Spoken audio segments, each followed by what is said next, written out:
Hello guys और welcome back to this channel. स्वागत है आपका मेरे इस यूट्यूब चैनल पर। तो मैंने अभी बहुत दिनों से कोई भी वीडियो नहीं डाली है, 2-3 दिन से, क्योंकि मैं लगातार मॉक पे मॉक दे रही हूँ। और मैं बता देती हूँ कि मॉक में ना स्कोर बहुत ज़्यादा गड़बड़ा रहा है। मतलब किसी में 55 आ रहा है, किसी में 40 के लाइन में भी आ रहा है, किसी में 60 की रेंज में भी आ रहा है। मतलब स्कोर ना बहुत ज़्यादा फ्लक्चुएट कर रहा है, ऐसे वैसे करके आ रहा है वो स्कोर। तो आई डोंट नो क्या होगा क्या नहीं होगा एग्ज़ाम में। अब कुछ 4 दिन ही बचे हैं एग्ज़ाम के, ज़्यादा कुछ अपन कर भी नहीं सकते हैं, कुछ अपने हाथ में भी नहीं है इतना। अब जो कर सकते हैं वो प्रैक्टिस कर सकते हैं। तो मैं सबको यही सजेशन दूंगी कि आप लोग दम से प्रैक्टिस करो, मैं मॉक ही दो। और अगर देखना हो तो इंग्लिश के लिए रूल्स वगैरह भी देख लो लास्ट मोमेंट में। कोई भी टॉपिक लेके मत बैठो कि कुछ टॉपिक समझ रहे हैं कुछ नहीं बन रहा है, क्योंकि वो फिर प्रैक्टिस लगेगी और वो हो नहीं पाएगा। क्योंकि मेरा भी अर्थमेटिक जो है वो बहुत ज़्यादा वीक हो चुका है, क्योंकि मेरे क्वांटम एटम नहीं हो रहे हैं, लेकिन लास्ट मोमेंट है।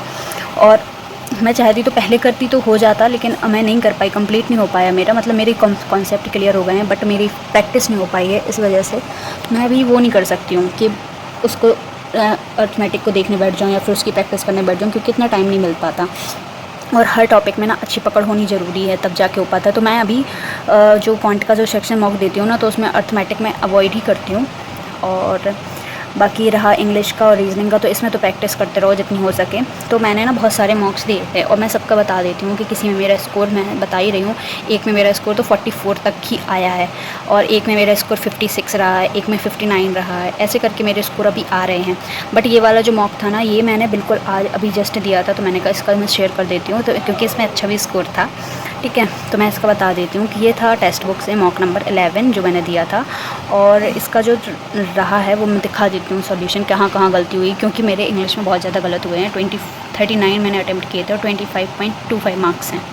तो इंग्लिश की जो एक्यूरेसी है वो ख़राब है। तो हम देखते हैं पहले कहाँ पे मैंने गलती करी है। तो इंग्लिश में तो सबसे पहले जो क्वेश्चन नहीं बना मेरे से, जो गलत हुआ है वो मेरा हुआ है ये वाला। इसमें था एरर डिटेक्शन वाले क्वेश्चन।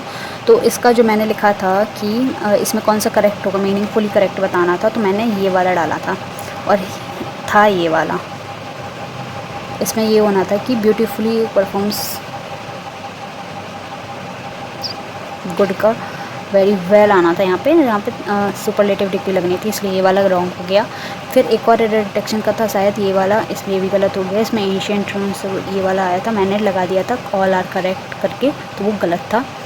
और फिर उसके बाद एक और था, वो भी ये एरर डिटेक्शन, मतलब इसमें एरर डिटेक्शन के क्वेश्चन ज़्यादा गलत हुए हैं मेरे। एक ये था, इसमें मुझे कोई भी इम्प्रूवमेंट नहीं चाहिए थी, स्टूपिडली आना था यहाँ पे। मैंने कोई भी, मुझे लग रहा था कुछ भी नहीं आएगा इसमें, इसलिए मैंने ये वाला लगा दिया था। देन ये वाला भी गलत हो गया। इसमें था, मैंने लगाया था ऑन द वाला और इन द आना था इसमें, तो ये वाला भी रॉन्ग हो गया। फिर उसके बाद एक ये क्वेश्चन रॉन्ग हो गया है, इसमें सी और ए आना था, सीक्रेटली वाला, तो मैंने कामली वाला बताया था। और एक ये गलत हो गया है, सी और ए आना था इसमें। अच्छा, इसमें ये बताना था कि कौन सा कॉम्बिनेशन सही बैठेगा, तो इसमें सी डी तो लगाए थे मैंने, अच्छा बी लगा दिया था मैंने इसलिए। और बाकी मेरा ये पैराजंबल गलत हुआ। मुझे लग ही रहा था कि मेरा ये पैराजंबल है ना जो गलत हो जाएगा, क्योंकि मैंने पहले पे तो इसको रखा था, फिर मैंने इसको रखा था, मैंने डी सी ऐसे करके बनाया था, DCEBA, तो इसलिए गलत हो गया। तो इसमें अब पैराजंबल गलत हो जाएगा तो 5 मार्क्स तो आपके वहीं के वहीं गए। फिर आप क्या ही कर लोगे उसमें, मतलब 5 मार्क्स तो गए, तो वहाँ पे 5 तो पहले ही से माइनस कर लो। तो ऐसे करके मेरे 11 गलत हो गए हैं इसमें, इंग्लिश में कब बहुत ज़्यादा गलत हो गए हैं। क्वांट का कहें तो क्वांट का ये वाला जो था वो आंसर नहीं आ रहा था, तो मैंने छोड़ दिया था, हटाओ। और फिर उसके बाद ये जो मैंने बताया ना, मैं अर्थमेटिक के क्वेश्चन छोड़े हैं, तो इसमें ये छोड़ा है मैंने, ये वाला भी छोड़ा है। और ये वाला था एक वेन डायग्राम वाला क्वेश्चन था, तो वेन डायग्राम मेरा भी अच्छे से कंप्लीट नहीं है, तो मैंने ये छोड़ दिया था क्वेश्चन, एक उसके लिए सारे छोड़ दिए थे। फिर एक ये था, ये भी उस पर ही था, इसको तो मैं देख ही नहीं पाई हूँ, मैंने देख ही नहीं पाया है इसको। एक ये वाला था, इसको भी नहीं किया था मैंने, ये प्रोबेबिलिटी का था, मैंने छोड़ दिया था। इसका क्वेश्चन इसके मैं कर ही रही थी, मेरे लास्ट के आंसर्स ही आ रहे थे, तो ये वाला करने, ये 40 मेरा आंसर आ गया था, इसको टिक बस मार्क बस करना था, तब तक टाइम अप हो गया था, नहीं तो ये वाला तो हो जाता। और ये वाले देख नहीं पाई थी मैं क्वेश्चन। तो ऐसे करके मेरे क्वांट में जो अटैम्प्ट हुए हैं वो मैंने सारे, देखो DI करी है, पहले ये वाली करी थी सॉल्व, फिर ये वाली होने के बाद मैंने कुछ क्वेश्चंस लगाए थे कि एक सीरीज़ के क्वेश्चंस थे शायद, फिर मैंने ये लगाई थी, एक अर्थ में ये ट्रेन वाला बन गया था मेरे से। ट्रेन का कॉन्सेप्ट मेरा क्लियर है तो ट्रेन बन जाता है, मेरे से डिस्टेंस वाला बन जाता है, बोट एंड स्ट्रीम वाला बन जाता है। तो मेरे जो अर्थमेटिक के टॉपिक जो क्लियर हैं उनसे मेरे क्वेश्चन हो जाते हैं, तो मैं वो वाला कर लेती हूँ। फिर मैंने ये नंबर सीरीज़ के क्वेश्चंस लगाए थे जो तीनों आ गए थे। फिर उसके बाद आ गई थी ये, तो मैंने इसमें मेरा आधा हो गया था क्वेश्चन, मैंने इसको 1 मिनट तक सॉल्व किया था, बट इसमें कैलकुलेशन ज़्यादा हो रही थी तो मैंने फिर अभी छोड़ दिया था कि मैं इसको बाद में आके देखूँगी। तो वो नहीं हो पाया था, देख नहीं पाई थी मैं, टाइमिंग अप हो गया था। और ये वाला भी मैंने छोड़ा था, ये वाला क्योंकि बहुत ज़्यादा कैलकुलेटिव था। फिर यहाँ पे निकालना था एक्स की वैल्यू जो है ना मेरी बहुत गड़बड़ आ रही थी, इसलिए मैंने छोड़ दिया था इसको। और ये मैं प्रोबेबिलिटी भी नहीं करती हूँ, मेरा प्रोबेबिलिटी का वही क्वेश्चन गड़बड़ हो जाता है तो मैं नहीं करती हूँ।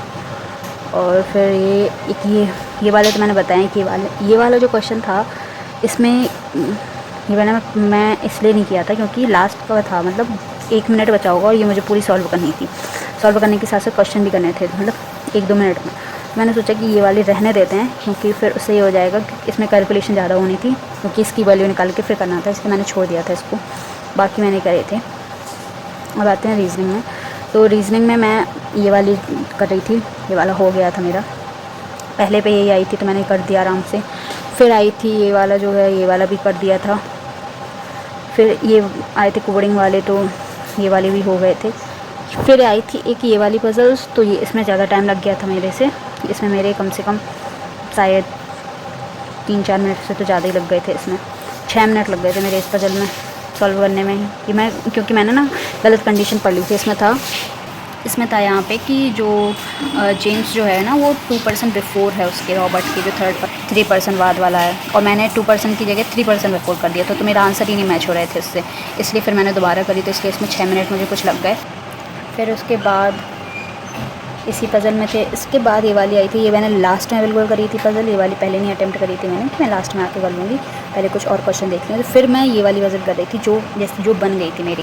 हेयर इट इज़, ये मेरी अभी जस्ट मैंने बना ली थी, क्वेश्चन ही मार्क करने थे, और ये वाला क्वेश्चन भी मार्क हो गया था, सेव एंड नेक्स्ट भी हो गया था। बट टेक्स्ट बुक का ऐसा कुछ है कि आप लास्ट में मतलब 1 सेकेंड में जो करते हो ना वो वाला मार्क नहीं हो पाता सेव एंड नेक्स्ट करने के बाद भी, क्योंकि वो तुरंत टाइम अप हो जाता है।